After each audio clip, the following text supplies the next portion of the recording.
है, दुर्भाग्यपूर्ण है और मैं समझता हूं संसदीय लोकतंत्र के इतिहास में इससे बड़ा काला धब्बा कुछ है।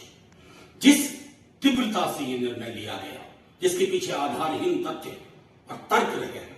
कल ही तेजस्वी जी ने, डिप्टी सीएम हमारे दल के, उन्होंने कहा था कि विपक्ष के दलों को अब ये सोच लेना है कि लड़ाई का तरीका क्या होना चाहिए। और आज देखिए, जो राहुल जी ने कैम्ब्रिज में कहा डेमोक्रेसी के पर संकट के बाद आपने तस्दीक कर दी। आपके मनसा वाचा कर्मणा में डेमोक्रेसी के लिए कोई रिस्पेक्ट नहीं है। और मैं समझता हूं कि सभी दलों को अब यह तय करना होगा, नागरिक समाज के साथ मिल करके, लोगों के साथ मिल करके, कि इस तानाशाही मनोवृत्ति को जमींदोज करना होगा।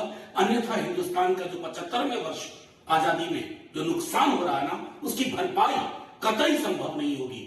ये सिर्फ राहुल गांधी का की लोकसभा सदस्यता रद्द नहीं हुई है, लोकतंत्र मृत घोषित हुआ आज। Official declaration of the death of democracy.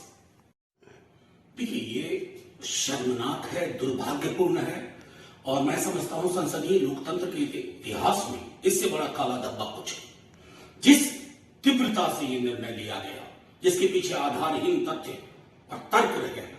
कल ही तेजस्वी जी ने, डिप्टी सीएम हमारे दल के, उन्होंने कहा था कि विपक्ष के दलों को अब ये सोच लेना है कि लड़ाई का तरीका क्या होना चाहिए।